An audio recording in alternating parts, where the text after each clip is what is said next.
We'd been hiking in the mountains for a few hours. We came across this big rock with some water on it, and so we were holding on to each other, and my foot slipped, and my dad didn't let go of me, and we start sliding down this rock, and we fly off the edge, and all that was below us was rocks. And after the impact, I knew that we were in serious trouble. I had suffered from a compression fracture in my spine and became paralyzed from the waist down instantly. And that's when I had to make the toughest decision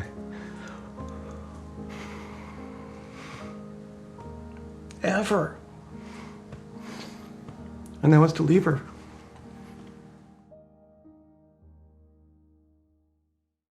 I'm Haley Newman, and I'm the high school coordinator here at Purpose Church.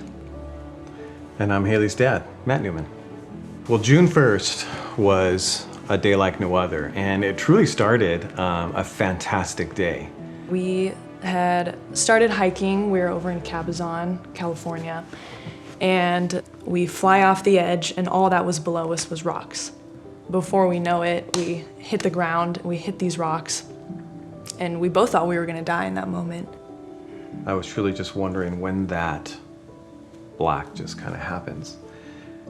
And it didn't. It didn't, by God's grace, it didn't.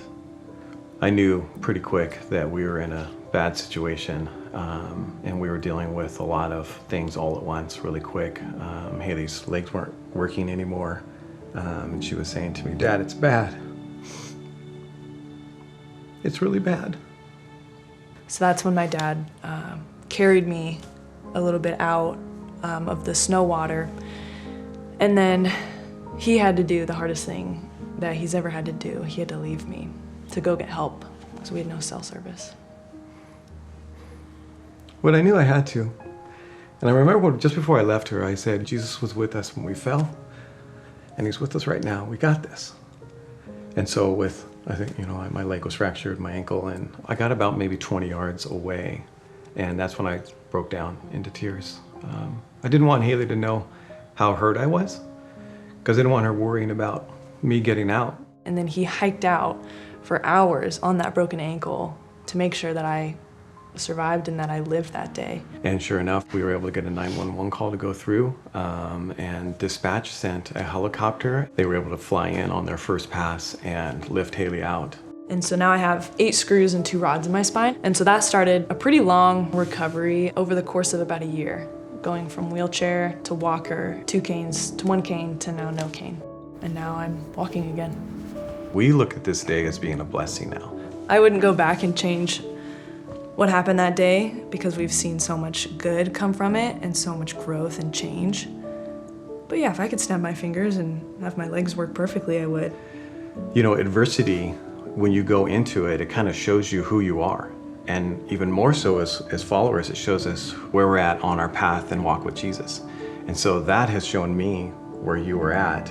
And it just brought me so much joy and fulfillment from that to see your reaction. I think that we're tighter, and I definitely feel like the connection with us is tighter, and also tighter with the Lord, because I feel like there's just this deeper layer now of trust that when you need him, he will be there. God was with us like the whole time, and I'm just so grateful for that. When I was in the hospital, I was reflecting back onto all the sacrifices that my dad had made. He didn't let go of my hand. He fell with me, and I thought, nobody loves me more than him. And then I realized that there is somebody that loves me more, and that's my Heavenly Father. And I actually got upset, thinking, God, did you not just see what my dad did for me? How could you love me more than that? But then I realized the lengths that my dad went through to make sure I was alive. It showed me how big of a sacrifice it is for our Heavenly Father to let his son Jesus die.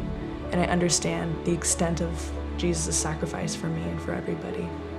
I would just say to fathers, realize that the Lord is waiting for us to submit and be vulnerable and comfortable in that vulnerability, because what that allows is it gives us this blank canvas to be able to go, now watch and see the possibilities. I would just encourage dads out there, listen to the Lord.